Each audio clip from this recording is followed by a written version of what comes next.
ओम नमः सिद्धिभ्य ओम नमः सिद्धिभ्य ओम नमः सिद्धिभ्य। मंगल में मंगल करन वीतराग विज्ञान नमो तार जाते भई अरहंतादिमान करे मंगल करे हो महा ग्रंथ करन के काज जाते मिले समाज सब पावे निज सेवे उपाय करते प्रथम कारण मंगल रूप विघ्न विनाशक सुख करन नमो शुद्ध विभु संतप्त मानस शांत हो जिनके गुणों की गान वे वर्धमान महान जिन विचरे हमारे ध्यान। मोक्ष मार्ग प्रकाशक रहस्यपूर्ण चिट्ठी। आत्मानुभव की सम्यक दृष्टि की इसमें चर्चा है। पृष्ठ क्रमांक 342। देखो क्या कहते हैं। यदि कदाचित घटपटादिक पदार्थों को अयथार्थ भी जाने तो वह आवरण जनित औदिक अज्ञान भाव है। जो क्षयोपशम रूप प्रकट ज्ञान है वह तो सर्व सम्यक ज्ञान ही है, क्योंकि जानने में विपरीत रूप पदार्थों को नहीं साधता, सो यह सम्यक ज्ञान केवल ज्ञान का अंश है। जैसे थोड़ा सा मेघपटल विलय होने पर कुछ प्रकाश प्रकट होता है, वह सर्व प्रकाश का अंश है। जो ज्ञान मति स्वरूप हो प्रवर्तता है, वही ज्ञान बढ़ते बढ़ते केवल ज्ञान रूप होता है। सम्यक ज्ञान की अपेक्षा तो एक ही जाति है, तथा इस सम्यक्ति के परिणाम साविकल्प तथा निर्विकल्प रूप होकर दो प्रकार से प्रवर्तते हैं। वहाँ जो परिणाम विषय कषाय रूप व पूजा दान शास्त्र अभ्यास आदि रूप प्रवर्तते हैं, उसे साविकल्प रूप जानना। ठीक है, दो प्रकार से ले रहे हैं। पहले तो इतनी बात समझ लें कि जो सम्यक दृष्टि है उसका जो ज्ञान है वो सम्यक है। अब वो जैसे मान के चलो सामने है तो कुर्सी और वो जान रहा है टेबल, तो ये भी ज्ञान उसका सम्यक ही ज्ञान है। ज्ञान में मिथ्यापन नहीं है। क्यों? क्योंकि ये तो इस जाति का आवरण है कि वो सामने क्या है वो सही नहीं जान पा रहा, लेकिन वस्तु स्वरूप में उसे रंच मात्र भी कहीं पर भी विपरीतता नहीं है। उद्गल को उद्गल मानता है, जीव को जीव मानता है। और हमारा ज्ञान मिथ्या ज्ञान कब है कि हम बाहर में भले ही सब कुछ सही सही जानते कि ये कुर्सी है, ये टेबल है, ये अरविंद जी हैं, लेकिन वास्तव में ये तो पर्याय की बात है। द्रव्य स्वभाव से तो हमें खबर ही नहीं है। हम तो केवल वस्तुओं को पर्याय दृष्टि से देखते हैं। तो केवल पर्याय दृष्टि का ज्ञान मिथ्यात्व है। पर्याय के साथ द्रव्य का ज्ञान हो और जो वस्तु जिसकी हो वैसा ही मान्यता, वैसा ही श्रद्धान हो, तो ऐसा ज्ञान सम्यक ज्ञान कहलाता है। ठीक है, और यही सम्यक ज्ञान आने वाले समय में केवल ज्ञान में पलट जाएगा। यही ज्ञान काय में पलट जाएगा? केवल, क्योंकि यही सम्यक ज्ञान के माध्यम से वस्तु स्वरूप की जो खबर पड़ी है, जो तत्व श्रद्धान हुआ है, अब धीरे धीरे हम स्वरूप की रमणता करेंगे तो आगामी काल में ये हमारा शुद्ध ज्ञान ही केवल ज्ञान में कन्वर्ट हो जाएगा। और टूरेमल जी क्या उदाहरण दे रहे हैं कि जैसे मेघ पटल में से सूर्य की छोटी सी किरण निकलती हो तो वो पूरे सूर्य को बताती है कि अंदर बहुत बड़ा सूर्य है। ऐसे ही हमारे सम्यक ज्ञान की जो ज्योति है वो हमें केवल ज्ञान का स्वरूप बताती है कि यही ज्ञान ज्योति एक दिन केवल ज्ञान में पलट जाएगी और ये केवल ज्ञान का ही अंश है, ये उसी ज्ञान का सम्यक ज्ञान अंश है। किसका? केवल ज्ञान। और दोनों की जाति एक है। ये कितनी बड़ी बात है कि केवली का केवल ज्ञान और सम्यक दृष्टि का सम्यक ज्ञान, शुद्ध ज्ञान, वो कह रहे एक ही जाति है। क्यों? कि अब जो शुद्ध केवली है, सॉरी, जो सम्यक दृष्टि है उसके ज्ञान में विपरीतता नहीं है, और केवली भगवान के ज्ञान में तो विपरीतता का मतलब ही नहीं है, लेकिन मिथ्या दृष्टि के ज्ञान में विपरीतता है। ठीक, इतनी बात समझ में आ गई। और देखो क्या कहते हैं, यहाँ कहते हैं कि सम्यक्ति के परिणाम साविकल्प और निर्विकल्प रूप होकर प्रवर्तते हैं। दो प्रकार से सम्यक दृष्टि के परिणाम कितने तरह के ले रहे हैं? दो तरह के। कैसे ले रहे हैं?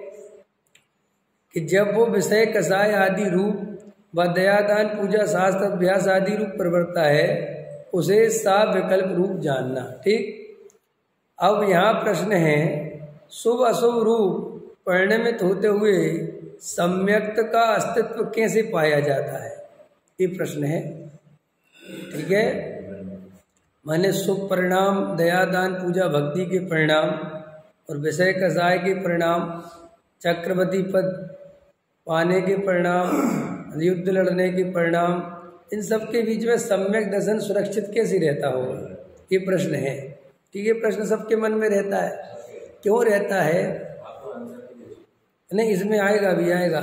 इसका प्रश्न इसलिए मन में रहता है कि हमें परिणाम से भिन्न कोई वस्तु दिखाई नहीं देती। समझ में आया? हमारी परिणाम में इतनी तन्मय बुद्धि है और देह में इतनी एकत्व बुद्धि है कि देह की क्रिया मेरी क्रिया है, ये 24 घंटे लगता है, क्योंकि वो देह और मैं अलग अलग हूँ, ये भाव भाषण ही नहीं होता। तो जो भी अभी मैं बोल रहा हूँ तो कौन बोल रहा है? मैं बोल रहा हूँ। आप लोगों को भी लग रहा होगा कि पंडित जी बोल रहे हैं, नहीं समझ में आया? लेकिन रियल में मैं नहीं बोल रहा, मैं तो ज्ञायक तत्व हूँ, मैं तो जानने देखने वाला तत्व। मैं जैसा तुम मेरी भाषा को जान रहे हो वैसे मैं भी जान रहा हूँ, सेम। इसमें न तुम्हारा कुछ है न मेरा कुछ है, बिल्कुल भिन्न है, ये पुद्गल का परिणाम है। लेकिन अनादि काल से हम इतने तन्मय रहे हैं इस पुद्गल में कि ये शरीर की क्रिया, ये भाषा की क्रिया अलग है और मैं अलग हूँ, ये बात हमारे समझ में ही नहीं आती है। अथवा हमें क्षयोपम ज्ञान के लेवल पे समझ में आ भी, क्षयोपम ज्ञान के लेवल पे माने मैंने बताया कि शरीर अलग है, आत्मा आपने सुन लिया, ठीक है, लेकिन वो अंदर में भाव भाषण वाली स्थिति नहीं बनती, और वो भाव भाषण वाली स्थिति नहीं बनती तो सम्यक दर्शन नहीं होता। अब अपन क्या करते हैं कि भाव भाषण करने की कोशिश तो करते नहीं, सुनने की और ज्यादा कोशिश करते। अब जबकि अपन और ज्यादा सुनने की कोशिश करने से क्या होता है कि क्षयोपम ज्ञान बढ़ता चला जाता है, जानकारी बढ़ती चली जाती है, और जानकारी बढ़ने से हमें ऐसा भ्रम होने लगता है कि हमें तो बहुत ज्ञान हो गया, लेकिन वो ज्ञान ऊपरी ऊपरी रह गया, भाव भाषण तक तो गया नहीं। इस सबसे बड़ी कमी है आज तक अनादि काल से जब भी हमें ये तत्व ज्ञान सुनने मिला, तो ये देव और आत्मा के बीच में इतना घना निमित्त नैमित्तिक संबंध है और ऐसी मान्यता है।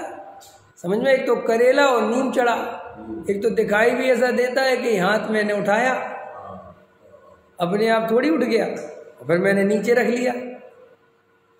एक तो देह की एकत्व बुद्धि, और फिर ये समझना कि शरीर की क्रिया शरीर में, पुद्गल की क्रिया पुद्गल में, बहुत कठिन है बात।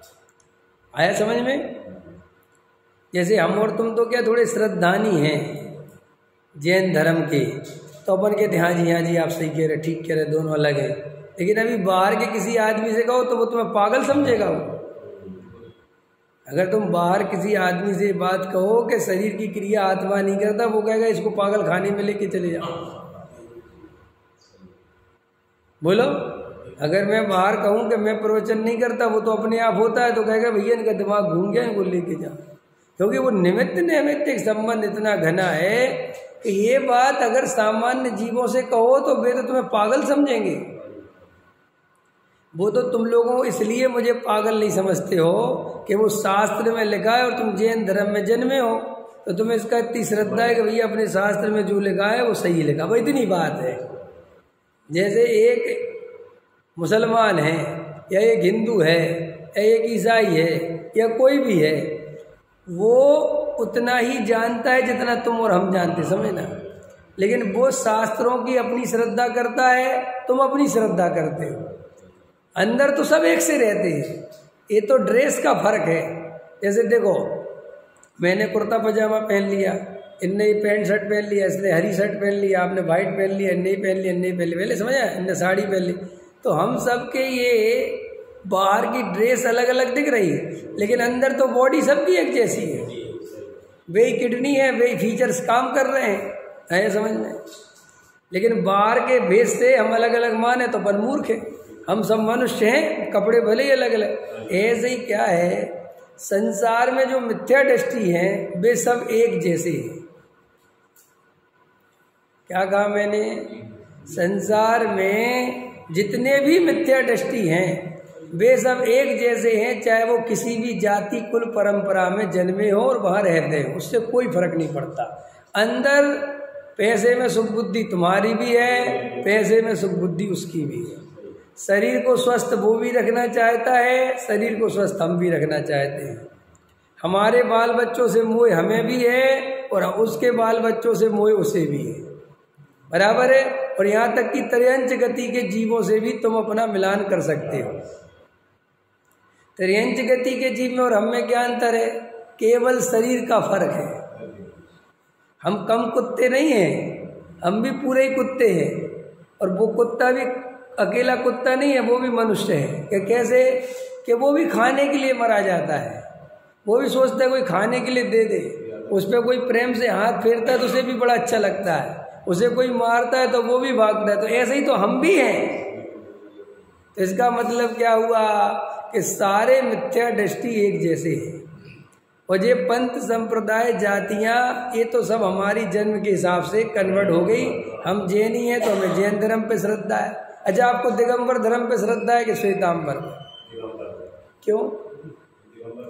क्योंकि आप दिगंबर हो, इसलिए। कोई आपने इसके लिए बहुत रिसर्च नहीं करी कि भाई अभी हमारे बेटे से पूछ लो और हमारी बेटी से पूछ लो और 5 साल के बच्चे से पूछ लो कि बेटा दिगंबर धर्म सच्चा है कि श्वेतांबर, तो वो भी कहेगा दिगंबर। कहे बेटा तुम्हें कैसे पता कि हम दिगंबर हैं? हमारे पास और आप जो तर्क दोगे ना, वे तर्क भी हमने किसी से सीखे हैं। वे कोई हम घर से नहीं पाना है, हमें बता दिया कि ये है, हमने कहा ठीक है साहब। और वो आपके यहाँ अकेले नहीं है।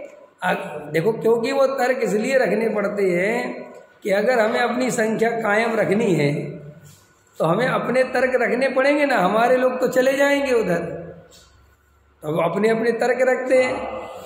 समझ में आया? जैसे एक कोई धर्म मान के चलो 500 वर्ष पुराना है और कोई धर्म 2000 वर्ष पुराना है और कोई धर्म 5000 वर्ष पुराना है। तो 5000 वर्ष वाले पुराने वाले का तर्क ये है कि मेरा धर्म सच्चा है क्योंकि मेरा सबसे पुराना है, बराबर, ये तर्क है।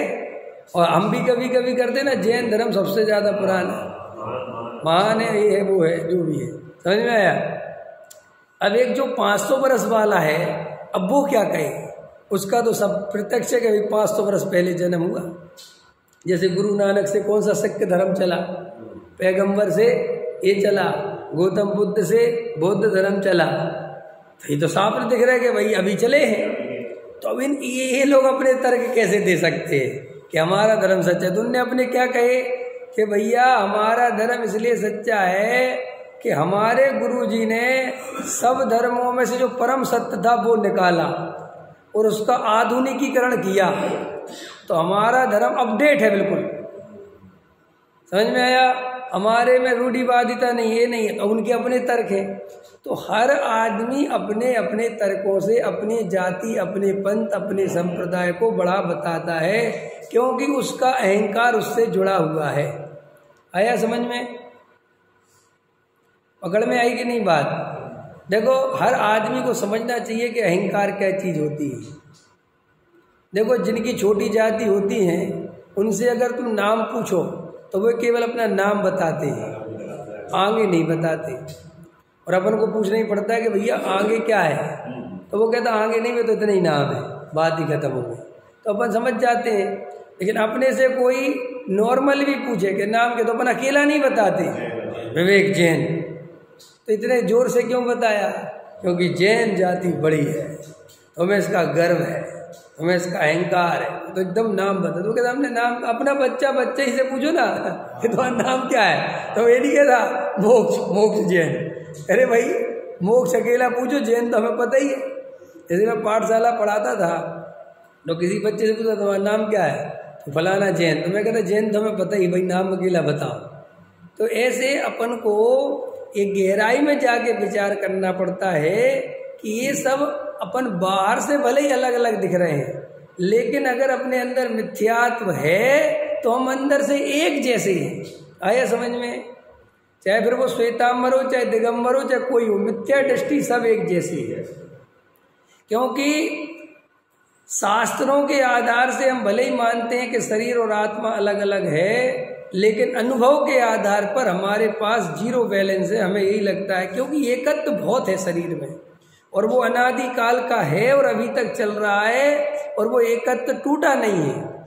तो हमने क्या किया, शब्दों में तो बोलते हैं जहाँ दे अपनी नहीं तहाँ ना अपना कोई, लेकिन वो अनुभव की बात में हम फिर गफलत में जाते, फिर हम बता नहीं सकते। तो यहाँ पर ये टोडामल जी जो प्रश्न उठाते हैं कि शुभ अशुभ रूप परिणमित होते हुए सम्यक्त्व का अस्तित्व कैसे पाया जाता है। तो ये प्रश्न मैंने क्यों उठाया, क्योंकि हम लोगों के अंदर शरीर में एकत्व तो है ही, लेकिन परिणामों में भी बहुत एकत्व है कि नहीं? कैसे परिणामों में एकत्व? जिस समय जो परिणाम चलता है उस समय ये ही मैं हूं, ये परिणाम का एकत्व है। और अच्छा, ये कितना खतरनाक है बोलो। अभी तुम्हें पूजा करने का परिणाम आया तो मैं पूजा करने वाला, अभी तुम प्रवचन सुन रहे हो तो मैं प्रवचन, मैंने इससे भिन्न कुछ और हूं, ये आदि नहीं है, बस परिणाम में ही तन्मय है। और अभी देखो तन्मय होने का लक्षण कैसा है। तुम अच्छी पूजा नहीं करते अरविंद जी, मन लगा के पूजा नहीं करते, तो एकदम क्रोध आ जाए, क्योंकि मैं पूजा करने वाला और मैं अच्छी नहीं करता। तुम अच्छे श्रोता नहीं हो, ध्यान से नहीं सुनते, तो एकदम क्रोध आ जाएगा। तो वहाँ ये प्रश्न किया कि जब शुभ अशुभ भाव चलते हैं तो वहाँ सम्मिलन कैसे बना रहता है, क्योंकि जीव तो तब तो शुभ अशुभ भाव वाला हो गया। आया समझ में? क्योंकि हमारे परिणामों में एकत्व बहुत है और हम परिणाम से भिन्न आत्मा नहीं देख पाते। हमारा शरीर में एकत्व बहुत है और हम शरीर से भिन्न आत्मा नहीं देख पाते। और क्या किया अपन लोगों ने गलती, जो बहुत सारे लोग करते हैं कि वे ऐसी अनुभूति नहीं कर पाते, तो इससे डर कर और शास्त्रों को पढ़ने लगते हैं। है समझ में? ये अनुभूति तो होती नहीं जो असली धर्म है, अनुभूति करने में मन लगता नहीं, तो क्या करते कि शास्त्रों को पढ़ने लगते हैं। और शास्त्रों को पढ़ पढ़ कर कितना अच्छा लिखा है, कितना बढ़िया लिखा है, ये करते रहते हैं। लेकिन वो सारा चिंतन काय का है? शास्त्रों का, तुम्हारा नहीं है। आप समझ में? क्योंकि तुम्हारे से शास्त्र हटाया और तुम घर पे गए और तुम ज्यों के त्यों हुए। इसलिए कोई भी आदमी एकांत में बैठ के तत्व विचार करने को राजी नहीं होता, अपने अंदर झांकने को राजी नहीं होता। बोलो अरविंद जी, अपने अंदर झांकने से डर लगता है ना? क्यों अंदर झांकने से डर लगता है कि वहाँ जो अंदर मिथ्यात्व का गलीच खाना भरा पड़ा हुआ है उसके दर्शन होने लगते हैं, और वो दर्शन होते घबराहट होती है। तो अपन क्या करते हैं, ये बाहर में देव शास्त्र गुरु भक्ति विधान पूजा पाठ तीर्थ क्षेत्र इनमें लगे रहते हैं, ताकि असलियत पता ही नहीं चले कि असलियत हमारी है क्या। और फिर मैं बड़ा, दूसरे का धर्म छोटा, सब मिथ्या दृष्टि, मैं सम्यक दृष्टि, वो ऐसे कर करके ये जीवन चला जाता है। आया समझ में? प्रश्न समझ में आया? परिणामों में एकत्व चलता है कि नहीं? जो परिणाम आया वो मेरा। और देखो कैसा एकत्व चलता है, कोई परिणाम आया तुम्हें और मैंने तुम्हारे परिणाम का निषेध कर दिया तो दुखी होता है। जैसे टिंकल ने कहा कि भैया मैं सोचता हूँ, मैं कहता हूँ गलत सोचते हो, तो एकदम दुखी हो जाता है। मैं गलत सोचता हूँ, अच्छा तुम सही सोचते हो, मैं गलत सोचता हूँ। देखो वो एक समय का परिणाम जो भी हो सकता है, थोड़ी देर में खुद ही बदल देगा कि यार सही कह रहा है, मैं गलत सोचता हूँ। लेकिन जब तक उसके अंदर उसमें मैं सही हूँ, वो ऐसा एकदम एकत्र करके बैठता है। बोलो मेरा विचार है, कितना एकत्र चलता है। जैसे आपने कहा कि फला व्यक्ति 10 मिनट बाद आ जाएगा, तो कमारा आपने, और भाग्य से वो 10 मिनट बाद, देखो मैंने कहा था ना 10 मिनट बाद, पूरा घड़ी मिला लो। अच्छा आगे बोल, अब कौन कितनी देर बाद आने वाला है? बस एक ही बार बोलता हूँ जी मैं। है होता है कि नहीं होता है? बोलो अपन ने कोई काम बताया और वो बढ़िया हो गया, मैंने तो कहा था मेरे हिसाब से चलोगे तो काम बढ़िया हो। देखो अभी कर्तृत्व फैलाओ तो पता चलेगा, क्षण क्षण कर्तृत्व फैलता है, क्षण क्षण। भाई साहब कोई भी एक एक छोटी छोटी चीज़ों में आप देखोगे, आपने भोजन बनाया और आपसे भोजन में नमक ज़्यादा गिर गया तो आप कहते कि मैंने नहीं डाला, अपने आप गिर गया, और एक्यूरेट गिर गया। तो मैंने कहा कि आज में तो बहुत अच्छा है, अरे साहब हम तो बहुत ऐसा ही डालते हैं, हमारा तो बनता ही एक्यूरेट है। अभी अपन को पता नहीं है, इतना समय सार पढ़ने के बाद भी मिथ्यात्व कैसे हिलोरे मार रहा है। अभी वेद ज्ञान के बल से और कोई उपाय नहीं है। इन हजारों प्रश्नों का जवाब है वेद ज्ञान। मैं आपके सामने हजारों प्रश्न तो इसलिए खड़े करता हूं कि तुम्हें प्रश्न तो समझ में आए। पहले एक बहुत कल एक दार्शनिक के विचार पढ़ रहा था मैं, भी नाम भूल गया मैं क्या, उसमें लिखा था उसने कि प्रश्न अगर अच्छे से समझ में आ जाए तो उत्तर 50% समझ में आ गया, ये समझ लेना। हमें प्रश्न ही समझ में नहीं आता, समझ में आया? हाँ, अभी तो अपन बहुत गफलत में चलते हैं, अभी अपन को कुछ ये, इसलिए तो ये क्रिया कांड जो है ये सच्चाई को छुपा लेता है। ये तुम्हारा शास्त्र ज्ञान ओढ़ने से तुम अंदर की सच्चाई छुपा लेते हैं अपन। नहीं समझ में आया? ये अरविंद जी जो है ना, ये VK जैन साहब हैं, ये देवेंद्र जी हैं, ये टिंकल हैं, ये रमेश जी हैं, और पापा हैं, ये अमित हैं, ये दोनों हैं। यहाँ देखो वे ही लोग बैठे हैं जिनका क्षयोपशम कमजोर है। तुम लोगों में से एक का क्षयोपशम ढंग का नहीं है, और जिनका क्षयोपशम ज्ञान है वो तो मुझे 2 नंबर का पंडित मानते हैं। वे ऊपर बैठे हैं।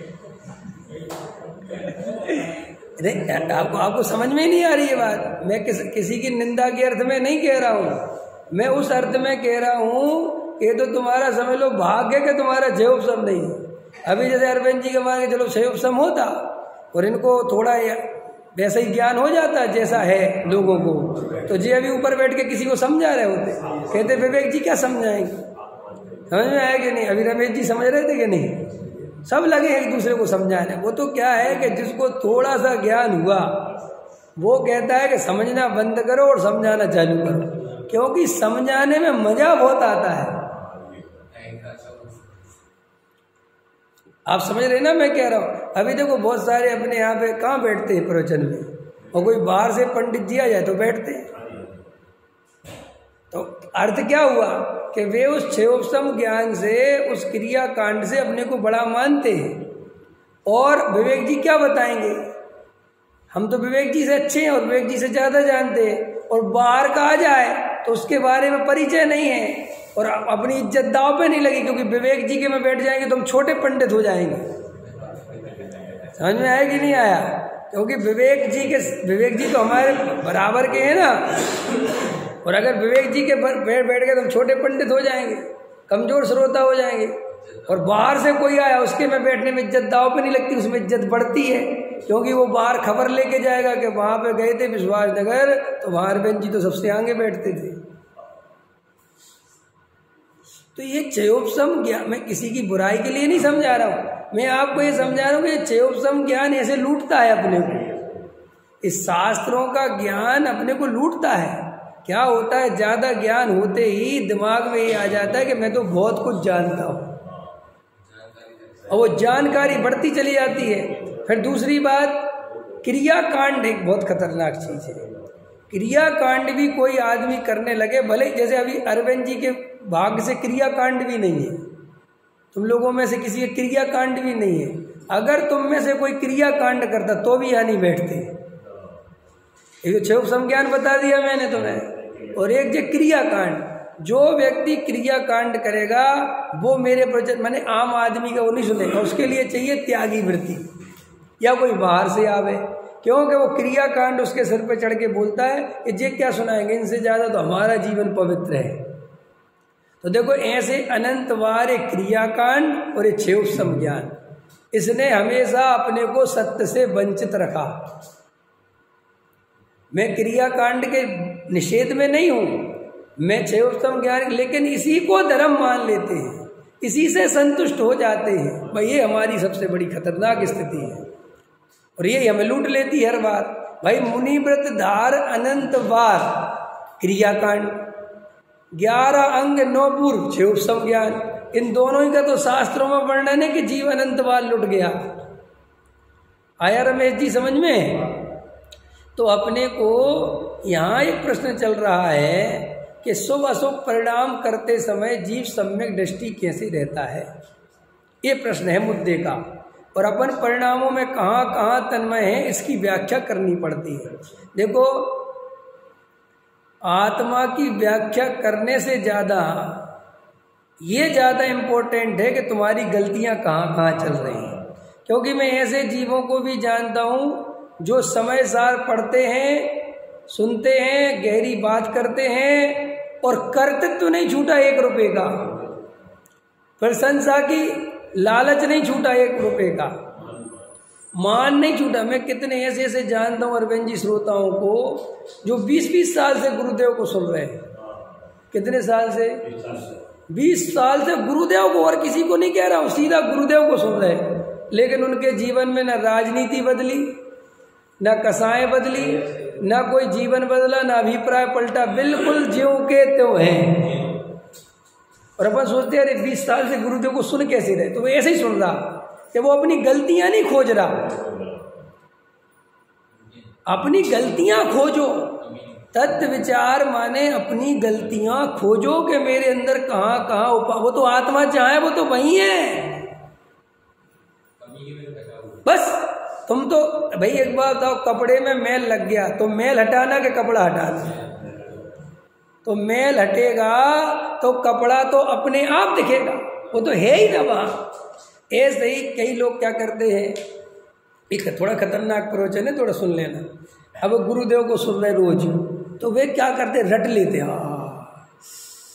गुरुदेव बताते जिस तरीके से, वो समझ लो मैं शैली तुम लोग सब जानते हो, वो स्टाइल करके देखो यहाँ गुरुदेव श्री ने देखो ये परम शुद्ध निश्चय ने कोई ऐसे समझाया, जबकि अमृतचंद आचार्य देव ने इस अर्थ में लिया था। समझ में आया? ओ गुरुदेव ने तो कमाल निकाला, बहुत गहरा निकाला, बहुत ही बढ़िया, कॉपी में नोट कर लेंगे। समझ में आया? देखो गुरुदेव ने क्या स्वभाव की उड़ाई है, क्या है स्वभाव में। जो देखो गुरुदेव ने पर्याय की कितनी सूक्ष्म चर्चा ली, ऐसी सूक्ष्म चर्चा आपको कहीं नहीं मिलेगी। वो ऐसी ऐसी बातों में रस लेते हैं, समझ में आया, और कॉपी पे नोट करते रहते हैं। और 1 घंटा सुन लिया तो वे सोचते हैं कि हमने बहुत गहरा तत्व समझते हैं हम। जे पंडित विद्वान तो बहुत स्थूल चर्चा करते हैं, समझ आया, बहुत स्थूल। देखो गुरुदेव जितनी सूक्ष्म चर्चा और गुरुदेव जितनी बारीकी कोई नहीं बताता। इस वास्ते में बड़े अपने को बड़ा श्रोता, बड़ा पंडित विद्वान तो नहीं कह सकते, चलो क्योंकि सब पंडित विद्वान तो नहीं है, लेकिन बड़ा गहरा अभ्यासी मानते हैं, समझ लो। ये शब्द ठीक है कि हम गहरे अभ्यासी हैं, और 1 घंटा सुबह सुन लिया और 1 घंटा शाम सुन लिया, और बाकी के 22 घंटे उनकी परिणति में क्या चल रहा है उन्हें कोई होश नहीं है। खाने पीने की खूब कसाए, राजनीति की खूब कसाए, मंदिर के पद की खूब कसाए, अध्यक्ष बनने की खूब कसाए, मंदिर को अपने अनुसार चलाने की खूब कसाए, राजनीति करने की खूब कसाए, मान की बिल्कुल तृष्णा भरी पड़ी है, मान चाहिए मान चाहिए मान चाहिए। तो वो ये व्यक्ति वो ये विचार नहीं करता कि मैं ये 2 टाइम गुरुदेव को सुनता हूं तो मेरे जीवन में कुछ परिवर्तन क्यों नहीं आ रहा। ये सभी जो परंपरागत मुमुक्षु हैं उनको ये मेरी बात विचार से सुनना चाहिए और विचार करना चाहिए कि क्या कह रहे हैं। मैं किसी व्यक्तिगत व्यक्ति की नहीं कह रहा हूँ, मैंने ऐसे हजारों मुमुक्षु इन 20 सालों में देखे हैं। हम जब जयपुर पढ़ते थे, अभी भी हैं कई मुमुक्षु, वे मरे नहीं, अभी तो जिंदा हैं, लेकिन वे जब आते थे तो अभी हमने उनको देखा और अभी भी मिल जाते तो भी देखा। उनके जीवन में हमें कोई परिवर्तन नहीं दिखता उस रूप में। क्रियाकांड वाला परिवर्तन नहीं कह रहा, खाने पीने का परिवर्तन नहीं कह रहा, अभिप्राय वाला परिवर्तन कह रहा हूं। अभी भी वे 20 साल का रिकॉर्ड लेके घूमते हैं कि हम 25 साल पहले मोक्षु बन गए थे, हम 50 साल पहले बने, इसी में खुश हैं। और उनके जीवन में कोई निर्णयात्मक स्थिति नहीं दिखती, कोई अंदर से वैराग्य नहीं दिखता, कोई अंदर में कसायों की कमी नहीं दिखती। 50 साल पहले भी मान के लिए मरे जाते थे और 50 साल बाद भी मान के लिए मरे जा रहे हैं। 25 साल पहले भी पंचकल्याणक देखने जाते थे और 25 साल बाद भी जा रहे हैं। आप कहोगे तो पंचकल्याणक देखना बुरा है, बुरा नहीं है, इसका मतलब तुम जागे नहीं बिल्कुल भी, इसका मतलब तुम्हारे अंदर होश नहीं आया, तुम अभी ये निर्णय नहीं कर पाए कि भीड़ में जाने का कोई मतलब नहीं है। तुम कहते तो हो कि क्रियाकांड से धर्म नहीं होता, तुम गुरुदेव को सुनते तो हो कि जड़ की क्रिया में धर्म नहीं होता, लेकिन वो तुमने खाली विषय भोग वाली, समझ में आया, वो क्रिया पकड़ी सुनी, लेकिन तुम्हारी पुण्य की क्रिया में अभी भी रस है। अभी भी तुम भगवान के नजदीक जाके ही दर्शन करना चाहते हो, अभी भी भगवान को उठा नहीं चाहते हो, अभी भी 70 साल के हो गए लेकिन भगवान उठाने में पीछे नहीं, मुझे उठाना है। सामने पीछे एक जवान लड़का खड़ा है, उसको नहीं उठाने दे रहे। इससे क्या पता चला कि तुमने 25 साल समय सार सुन के भी कुछ नहीं सुना। तुम 70 साल के हो गए और अपने बच्चों को परेशान कर रहे हो, तो इसका मतलब तुमने समय सार नहीं सुना। तुम्हें पंच कल्याणकों में भीड़ में जाने का रस नहीं छूटा, इसका मतलब तुमने समय सार नहीं सुना। तुम्हें 70 साल की उम्र में माला पहनने का और स्टेज का राग नहीं छूटा, इसका मतलब तुमने समय सार नहीं सुना। क्योंकि आत्मार्थी तो वही है जो दिन पर दिन संसार संयोगों से विरक्त होता चले, वो ही समय सार सुनने का फायदा है।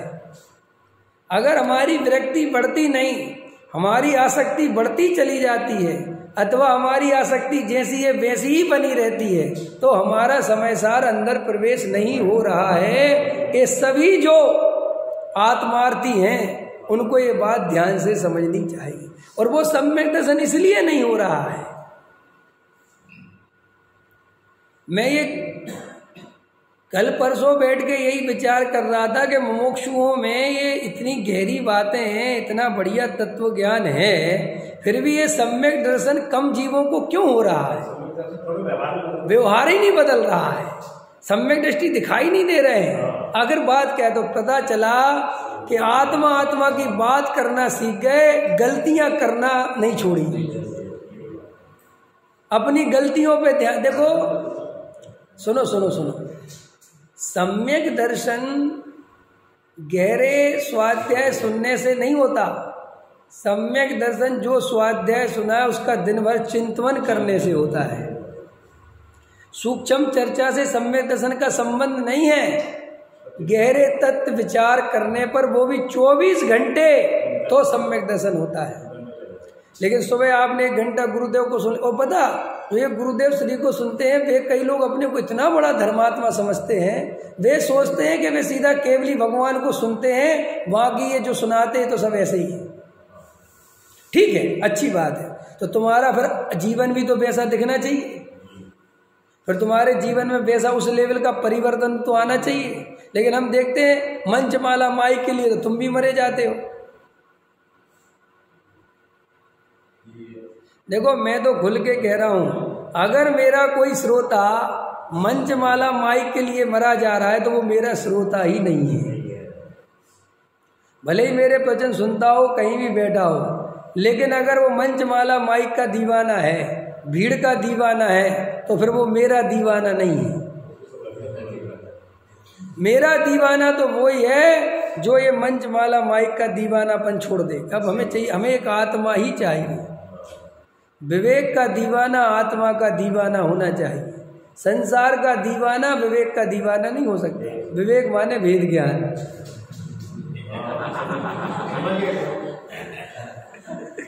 अमृतचंद आचार्य देव ने करा है अर्थ विवेक का। अमृतचंद आचार्य देव ने अपनी आत्म ख्याति टीका में विवेक शब्द का उपयोग भरपूर किया है।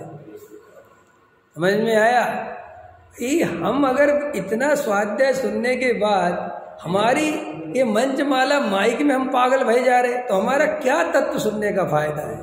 और तुम कहते कि चारित्र मोह का दोष है। काय का चारित्र मोह का दोष है? केवल दर्शन मोह का दोष है। अगर हम भीड़ में, हमें पता है कि भीड़ में कुछ नहीं रखा, वहां क्या करना हो? तुम भीड़ में जा रहे धक्का मुक्की करने के लिए, तो तुम्हें क्या समझ में आया? और फिर एक उम्र होती है धक्का मुक्की करने की। बुढ़ापे में धक्के खा रहे हो, वहां रोटी की लाइन में लग रहे हो और समय सार सुन रहे हो। काय को सुन रहे हो? आया समझ में कि नहीं समझ? पकड़ में आ रहा कि नहीं आ रहा? भैया ये इसलिए सम्यक दर्शन नहीं हो रहा क्योंकि हम अपनी गलतियां नहीं पकड़ रहे, और हम आत्मा की गहरी गहरी बात पकड़ लेते हैं और पर्याय बुद्धि छूटती नहीं। तो वो आत्मा की गहरी चर्चाएं रह जाती हैं छह उपसम में। सुनो ध्यान से, वो आत्मा की गहरी चर्चाएं रोज सुनने से काय में रह जाती हैं? छह उपसम में। और मिथ्यात्व रह जाता है अभिप्राय में, वो ज्यों का त्यों बना रहता है। समय सार चला जाता है छह उपसम में, और मिथ्या दर्शन बसा रहता है अभिप्राय में। श्रद्धा में ज्यों की त्यों हालत रहती है। इसलिए फिर जीवन में कोई परिवर्तन नहीं आता, चाहे आप 50 साल से सुन रहे हो, चाहे 45 साल से सुन रहे हो। जो मुमुक्षु, सुनो सुनो, और खतरनाक, लिखो। आज अंतिम व्याख्यान है विश्वास नगर का, फिलहाल का। अभी तो मैं जा रहा हूं ना, कल औरंगाबाद से होगा कल प्रवचन। देखो, जो मुमुक्षु मेरा प्रवचन पसंद नहीं कर रहे ना, या नहीं सुनते या हटाते हैं, गारंटी देता हूं उनको मेरी बातों से उनके अभिप्राय पे चोट पड़ती है। उनकी वो 20 साल की परंपरा हिलती हुई दिखती है, उनको तकलीफ होती है, उनका ढकोसला जो है वो हिल जाता है। इसलिए वो कहते इसको सुनना ही नहीं, क्योंकि ये हम 20 साल से स्वर्ग जाने की तैयारी कर रहे, और इसका प्रवचन सुनो तो लगता आज ही नरक जाने वाले। हम अपने आप को भव्य समझ रहे, निकट भव्य समझ रहे, और इसका प्रवचन सुनो तो ये दूरानुदूर भव्य बना देता है। आया समझ में? क्योंकि हमें झूठी प्रशंसा चाहिए, हमें झूठी बातें चाहिए, हमें सब अरे जैन साहब आपका तो बहुत बढ़िया, बाबा ये चाहिए सबको। और हम कह रहे जैन साहब धेले भर का समझ में नहीं आया आपको? यार मेरी 20 साल की इज्जत आप खो दे रहे यार। अच्छे अच्छे विद्वान आए, सब हमारी तारीफ करके गए, एक आप बड़े होशियार। कई लोग कहते विवेक अपने आप को समझता क्या? कुछ नहीं, केवल आत्मा।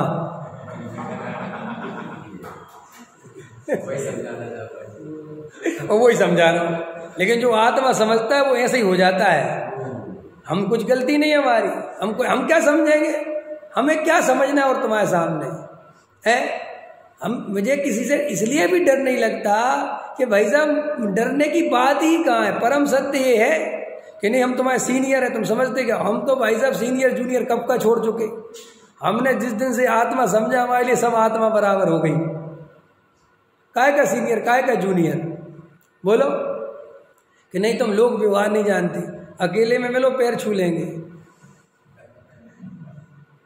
लेकिन गद्दी पे बैठेंगे तो न जूनियर न सीनियर, खत्म बात। तो ये हमारे गुरुजी सिखा के गए। हमारे डॉक्टर साहब कहते थे गद्दी पे जब बैठ गए तो तुम गड़धर हो, बात खत्म। अभी चाहे फिर गुरुजी आके बैठ जाए फिर कोई मतलब नहीं। और डॉक्टर साहब तो ये तक समझाते थे, कभी कभी होता होगा इसलिए वो समझा देते थे कि जैसे कोई विद्यार्थी का प्रवचन चल रहा और डॉक्टर साहब आ गए, जैसे मान के लो 8:30 से दादा का प्रवचन है और 7:15 पे आ गए वो, और विद्यार्थी का प्रवचन है 8 से 8:30, तो वो 8:15 बजे कोई जैसे विद्यार्थी घबरा के या उनकी इज्जत में या जल्दी 8:20 पे ख़त्म करते तो दादा डांटते थे, क्यों भाई क्यों ख़त्म किया? कि नहीं वो सब आ गए तो हम सुन नहीं सकते क्या? तुम इतना कमज़ोर सुनाते हो क्या? है हमें सुनाओ, क्या मतलब? वो इधर जब मैं विवेक विहार में आए थे ना ओसवाल भवन में, मेरा प्रवचन होता था ना दादा के पहले, देखो मैं 10 मिनट ऊपर करता था, 10 मिनट दादा को बैठा के रखता था मैं, 8:30 बजे 8:20 8:40 तक वो कहते खुश होते थे। बाद में मुझसे बहुत अच्छा, क्योंकि हमारी जो जिस गुरु के हम शिष्य हैं उसने हमें ये सब चीज़ें सिखाई नहीं कि अहंकार करो अपने को, ये नहीं, तत्व है। समझ में आया कि नहीं आया? इसमें छोटे बड़े की बात नहीं है भाई। हम जिनवा हाँ हमारी गलती बताओ, हम जो बता रहे इसमें तुम गलत बताओ कि तुम ये गलत बता रहे, तो हम उसमें भी स्वीकार करेंगे, विचार करेंगे। लेकिन अगर 50 साल के मुमुक्षु को सम्यक दर्शन नहीं हो रहा है तो ये सबको विचार करना ही पड़ेगा ना कि आखिर बात गलती कहाँ चल रही है। और तुम अगर कहो कि पर्याय की योग्यता पे छोड़ दो तो फिर प्रवचन ही बंद कर दो फिर सारी पर्याय पे ही छोड़ दो। लेकिन अगर अपन प्रवचन कर रहे हैं और हम तुम्हारे लिए निमित्त रूप में तत्व समझा रहे हैं और तुम श्रोता बन के सुन रहे हो, तो मेरी ये नैतिक जिम्मेदारी है ना कि मैं ट्विंकल पे ध्यान दूं कि ये कहाँ गलती कर रहा है। नरेश जी इतने दिन से सुन रहे हैं तो क्या गलती चल रही भाई, ये मेरी नैतिक जिम्मेदारी है कि नहीं? लेकिन बस गंगा गए गंगादास, जमुना गए जमुनादास, हम तो भगवान दास। हमने सुनाया 1 घंटे, तुम अपने घर जाओ, अपने घर जा रहे, अब तुम जानो तुम्हारा काम जाने। ऐसे नहीं होता। अगर हमें आत्मार्थी बनना है तो हमें अपने गुरुजी से अपनी गलतियां पूछना चाहिए। आज मुमुक्षु कोई भी अपनी गलतियां नहीं बताता किसी को कि हमारे जीवन में ये चल रहा है। समय सार तो बताता है कि हम सुबह शाम प्रवचन सुनने जाते फलाना ठिकाना, लेकिन एक भी विद्वान से अपने अंदर की बात शेयर नहीं करता, क्योंकि इसे विद्वान पे भरोसा ही नहीं है। और सब चल रहा है, चकाचौंध चल रही है, किसी को अंदर भाव नहीं आता कि मैं 20 साल से मुमुक्षु हूँ, मुझे सम्यक दर्शन नहीं हो रहा, आत्मानुभूति नहीं हो रही, मेरी कहाँ गलती चल रही भैया? मेरे 24 घंटे तत्व चिंतन नहीं चलता तो क्यों नहीं चलता? 2 घंटे सुबह गुरुदेव को सुन लिया, शाम को गुरुदेव सुन लिया, और दिन भर मेरी आसक्ति पड़ी रहती परद्रव्य में। बेटे की चिंता, मकान की चिंता, दुकान की चिंता, पत्नी की चिंता, व्यापार की चिंता, समाज की चिंता, अध्यक्ष पद की चिंता, मंत्री की चिंता, मंदिर बनाने की चिंता, पंचकल्याणक में जाने की चिंता, शिविर में जाने की चिंता, पंडित विद्वानों की चिंता, ये सब चिंता चल रही। मैं समय सार सुन कैसे रहा हूं? बोलो। पत्रिका बनने की चिंता, चिंता नहीं चिंतन करो। समझ में आया? आत्म मंथन करो, भेद ज्ञान करो, तत्व निर्णय करो, यही सम्यक दर्शन का उपाय है। इस शास्त्रों को पढ़ पढ़ के याद करना ये कोई काम की बात नहीं है। और इस उम्र में तो अब याद करने का समय गया। मैं तो अभी अपने बेटे से कहता हूँ, अपनी बेटी से कहता हूँ कि बेटे भी तुम ज़्यादा नहीं समझ सकते तो चीज़ें याद कर लो, सब याद कर लो, क्योंकि अभी उपसम ज्ञान में याद सब रह जाएगा। समझ में आया? बाद में याद करने का अवसर जाएगा, समझने का अवसर आएगा, तब समझना। अब हमारा याद करने का अवसर तो गया, अब तो समझो तुम, क्योंकि समय ज़्यादा नहीं है। पकड़ में आई? तो देह में एकत्व चल रहा है कि नहीं चल रहा अरविंद जी? बोलो। तो चल रहा है तो रोज रोज एक गाना सुनने की जगह विचार करो कि क्यों चल रहा है।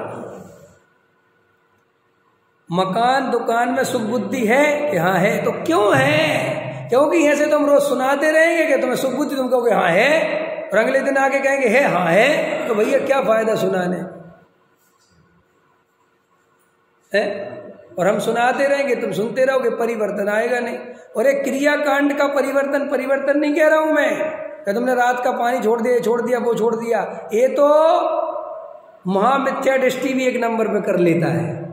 ये परिवर्तन को परिवर्तन नहीं मानता मैं। समझ में आया? बगला जैसा ध्यान नहीं करना है। बगले का ध्यान समझते होगे नहीं? क्या होता है बगले का ध्यान है? बगले का ध्यान नहीं समझते क्या?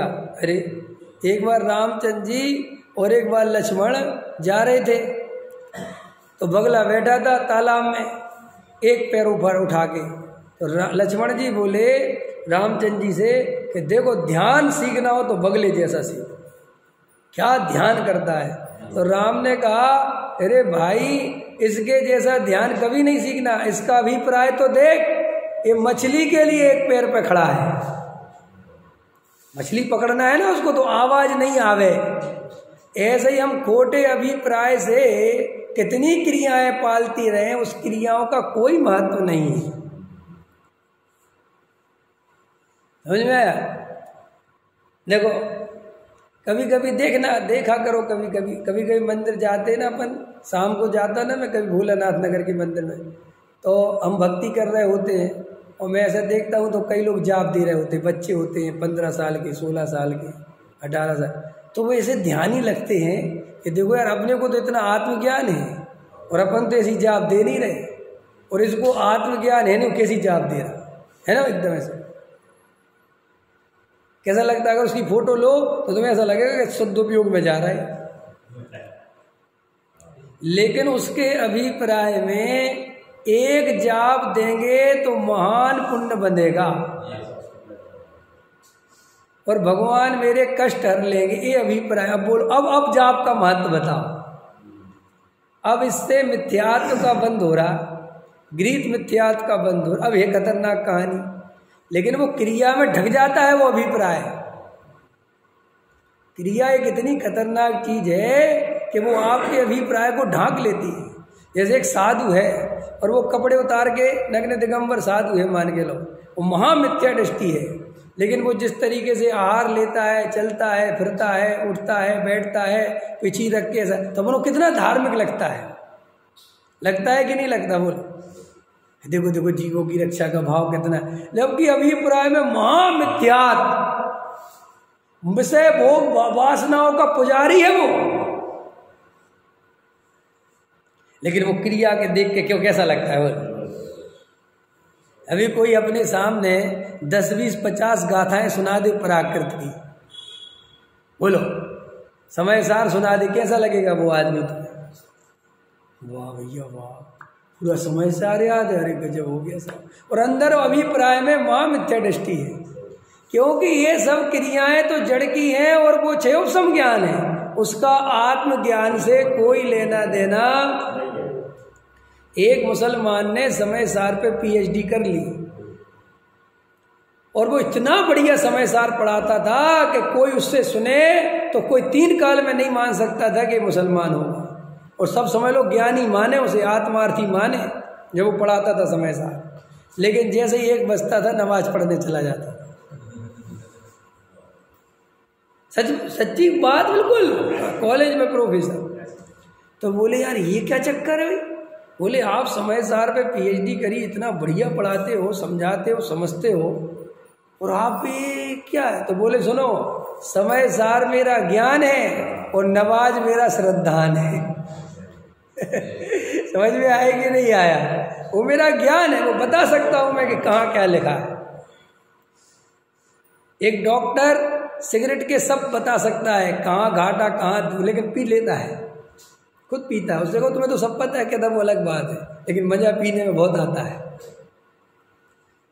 आया समझ में कि नहीं? ऐसे ही ज्ञान बहुत सारी चीजों का हो जाता है और अच्छा बुरे का ज्ञान भी हो जाता है, लेकिन वो ज्ञान तब तक कार्यकारी नहीं है जब तक वो श्रद्धान को ना पलट दे। क्या कहा रमेश जी? बोलो।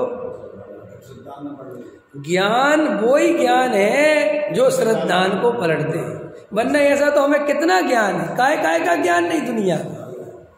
शराब का ज्ञान कितने लोगों को नहीं कि लीवर खराब करती है, फिर भी लोग धड़ल्ले से भी उनसे कहो क्यों जानते हैं, भाषण मत दे, हमें सब पता है, इससे लीवर खराब होता है, किडनी खराब, अब सुन ली चल फिर पी जाता है।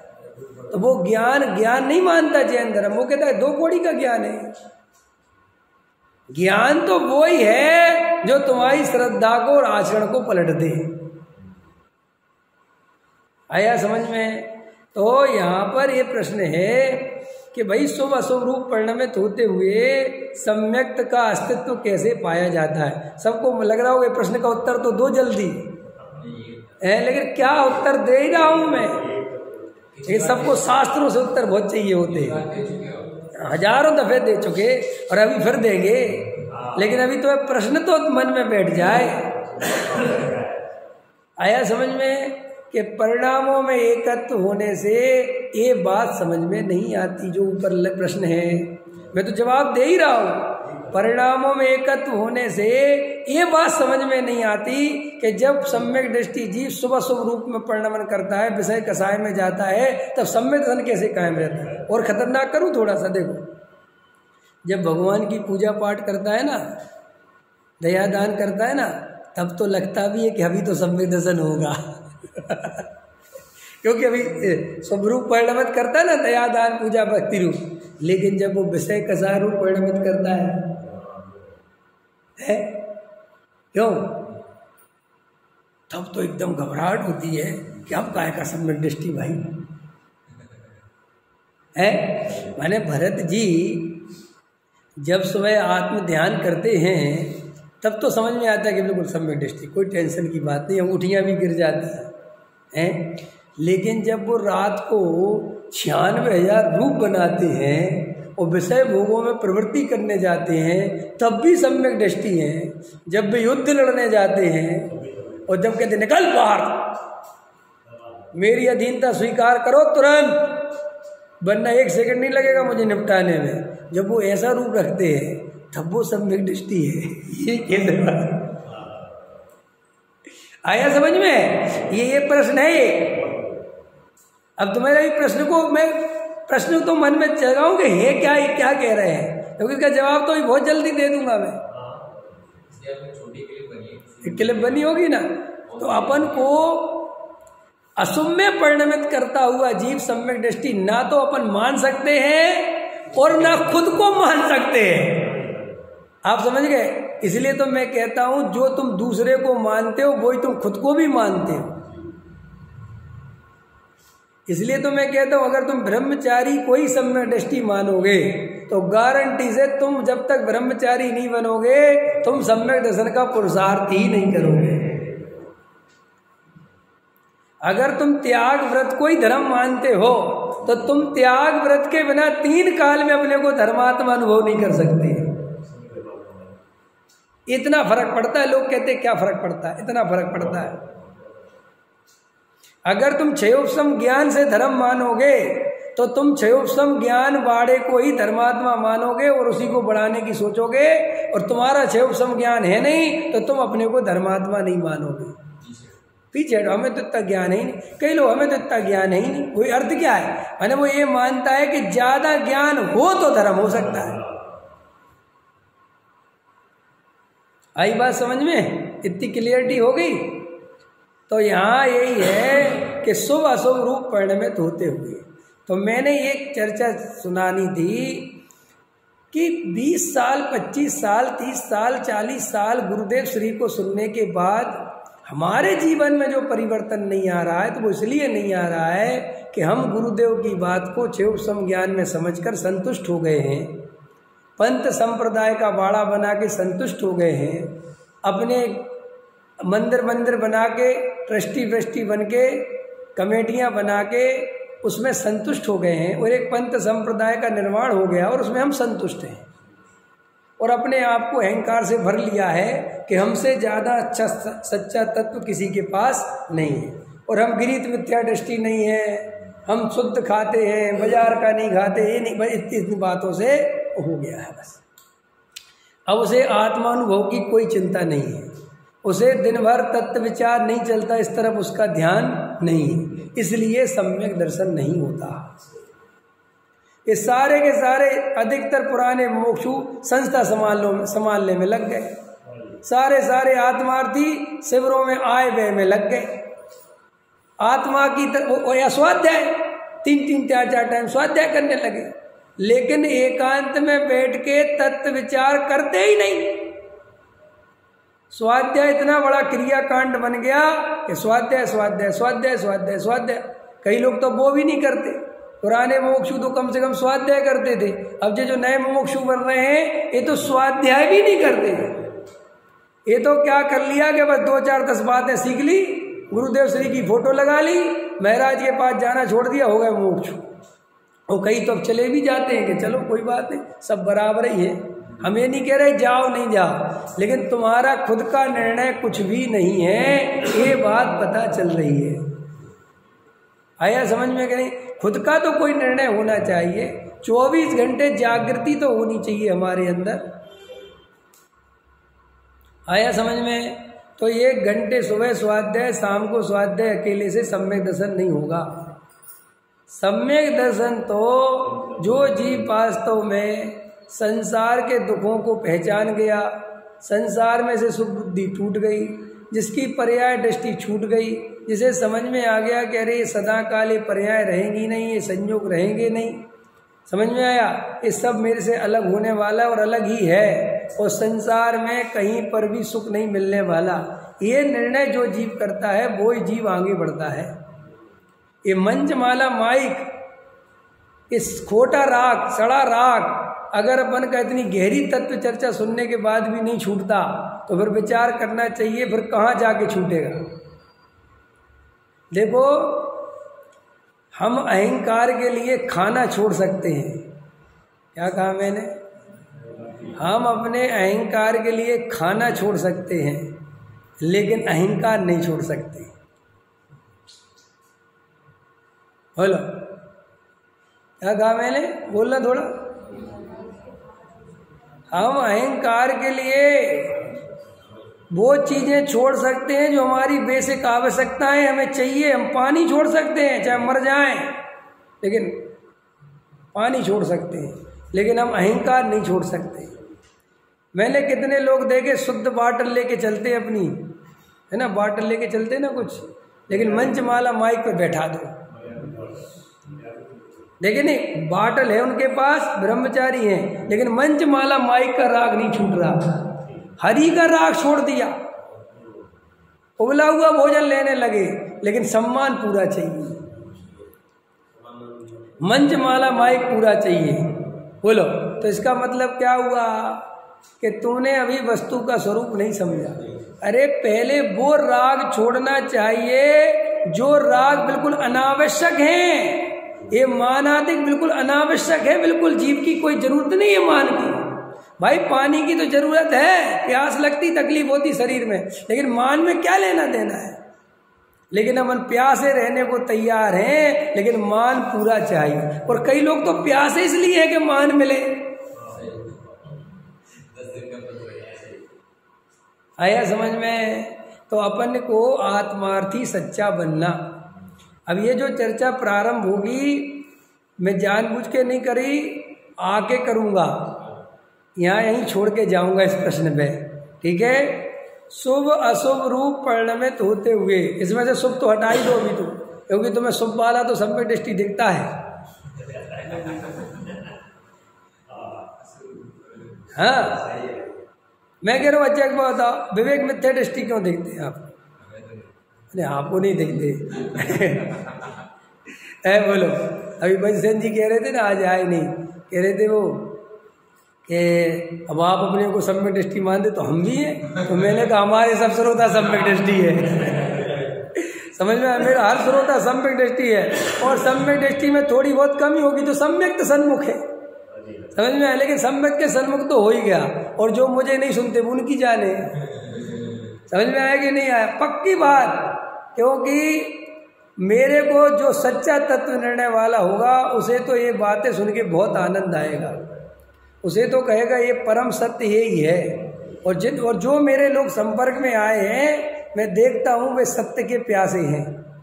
परंपरावादी लोग मेरे पास एक भी नहीं आए, मैं महसूस करता हूँ। मेरे पास परंपरावादी वाले आए भी तो 2-4 महीने में छोड़ के चले गए, क्योंकि उनकी परंपरा से मैं मैच नहीं मिला पाया उनका, और उनको लग गया कि ये आदमी हमारी परंपरा में ठीक नहीं बैठता। और मैं सही बता रहा हूँ, जो परंपरा में ठीक बैठ जाए वो आदमी ठीक नहीं क्योंकि जो ज्ञानी होते हैं वे हमेशा अलग ही दिखते हैं, परंपरा से अलग ही होती है। देखो हमारे डॉक्टर साहब क्रांतिकारी, गुरुदेव श्री क्रांतिकारी, युगल बाबू जी क्रांतिकारी, बोलो ये सब अलग ही है ना। इनके प्रवचन सुनो तो एकदम हिल जाए आदमी ऊपर से लेके नीचे तक, समझ में आया कि नहीं आया। ऐसे ही मैं कहता हूँ, अगर मेरे से भी तुम थोड़े बहुत हिलते हो तो सोचा करो ये सही परंपरा का आदमी है। लेकिन लोगों को तो बस अभी ऐसा लगता है कि पता नहीं क्या क्या बोलता है। अरे मैं सही बोल रहा हूँ, यही परम सत्य है। मानो चाहे मत मानो, आज मानो कल मानो, मानना यही पड़ेगा अगर संवेदन लेना है तो। ये झूठे वादों से कुछ होने वाला नहीं है। इस स्वर्ग के लालच देने से स्वर्ग नहीं पहुंच जाओगे, अभिप्राय पलटोगे नहीं तो नरक निगोद चले जाओगे। ये परम सत्य समझो। ये कुछ नहीं होता है क्रियाकांड से, कुछ नहीं। आज तक क्रियाकांड से कोई स्वर्ग फर्क नहीं जाता। केवल स्वर्ग जाता है जिसका अभिप्राय निर्मल होता है, परिणामों में निर्मलता होती है। जब हमारे अंदर मायाचार चल रहा, अहंकार चल रहा, दिखावा चल रहा, झूठ फरेब चल रहा, कौन सा स्वर्ग मिल जाएगा हमें। पैसों के प्रति आसक्ति है, बहुआरंभ परिग्रह का भाव 24 घंटे चल रहा है, तो नरक का बंद होगा कि स्वर्ग का बंद होगा भाई, बोलो। और आपको पता है बंद के बारे में भी बता ही दूं, सुन लो बंद के बारे में। तो आयु क्रम बंधता है ना, आयु क्रम 8 भागों में सुना होगा, पढ़े होंगे थोड़े बहुत। तो उसमें पता कब बनता है वो? तीव्र परिणाम के काल में बनता है। या तो तीव्र शुभ भाव हो तो बंध जाता है, या तीव्र अशुभ भाव हो तो बन जाता है। अब अगर अपन सोचो 22 घंटे तो अपन तीव्र अशुभ भाव में, बहुआरंभ परिग्रह, तो कौन सा बंधेगा? विचार करो अगर तुम्हें उस कर्णानुयोग से समझना है तो। मतलब ये बातें अंदर से समझो, अपनी गलतियां पहचानो।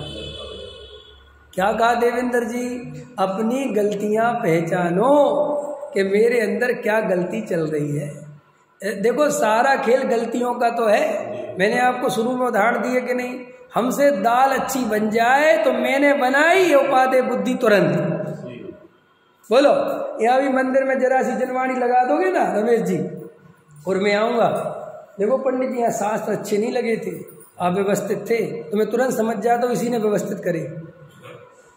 मैं कहा तुमने बहुत अच्छे कर दिए। हाँ, तो 1 मिनट में उपादेय बुद्धि हुई।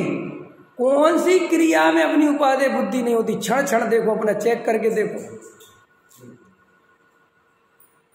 और अब इतनी जब आप जागृत रहोगे तब तो गलतियां पहचानोगे। और आपने यहाँ समय सार सुना, या नियम सार सुना, या प्रवचन सार सुना, या मोक्ष मार्ग सुना, और सुन के हाँ बिल्कुल सही, ऐसी गलती अपने अंदर रहती है, बिल्कुल सही कह रहे पंडित साहब। और यहाँ से प्रवचन खत्म हुआ और आप बेहोश हो गए, तो भाई साहब बेहोश हो गए मतलब बात खत्म हो गई। अब कल फिर होश में लाऊंगा 1 घंटे के लिए, तो ऐसा मैं जिंदगी भर लाता रहूंगा और तुम जिंदगी भर सोते रहना। क्या फायदा ऐसे होश में लाने का? होश लाना तो उसे कहते जब दोबारा बेहोश ना हो गए। आया समझ में? बेहोश हुए कभी? नहीं हुए? अच्छी बात है।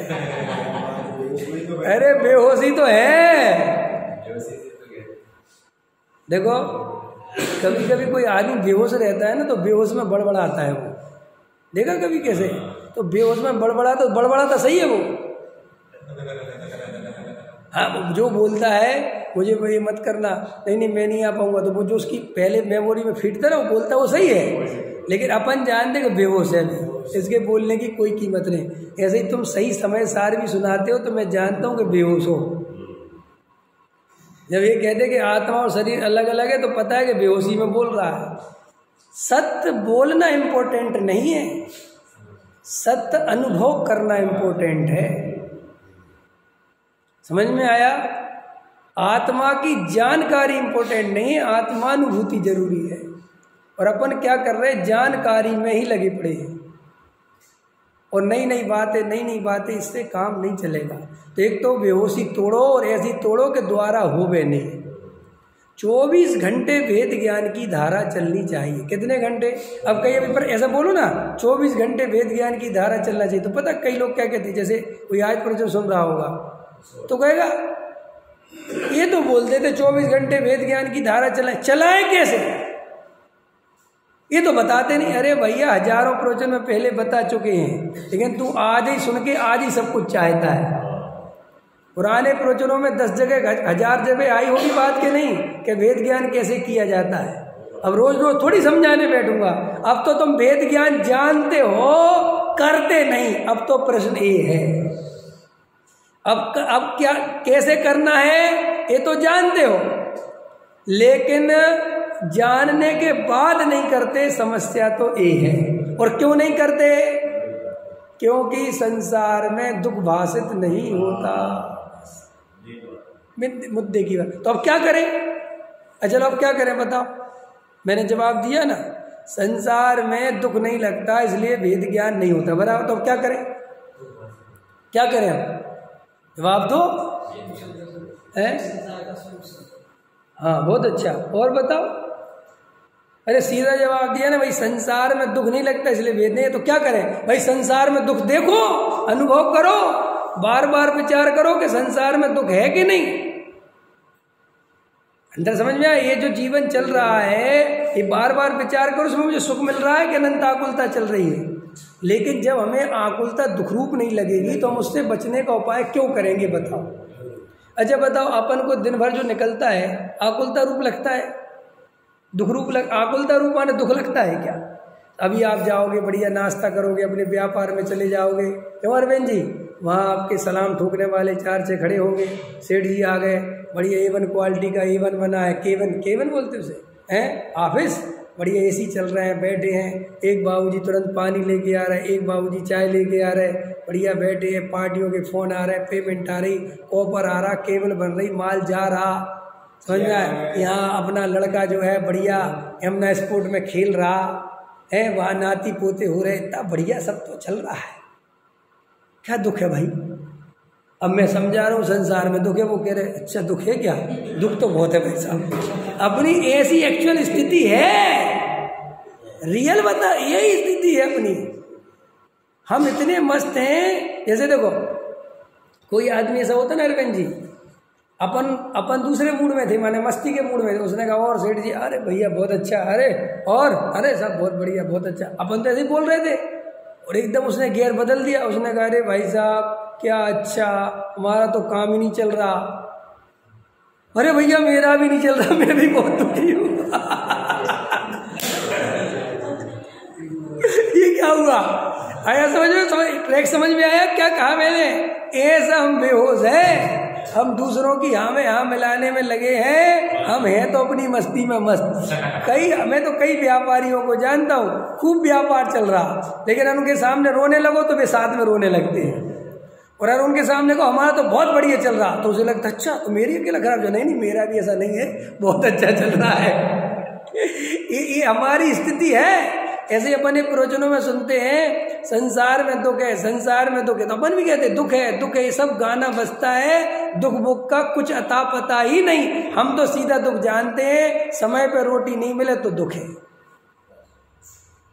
गर्मी लग रही और पंखा नहीं चले तो दुख है।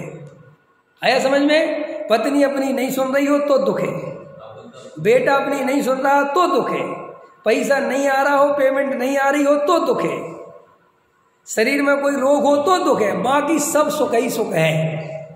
आया समझ में? इसलिए वो मिथ्यात्व टूटता नहीं और वो वेद ज्ञान की धारा चलती नहीं। और ये वेद ज्ञान की धारा कब चले कि जब चारों तरफ पुण्य का उदय चल रहा हो और तुम्हें ऐसा लगे कि इसमें कोई सुख नहीं है, जो तीर्थंकरों को चलती है। तीर्थंकरों के सुख के सामने अपना कोई सुख है?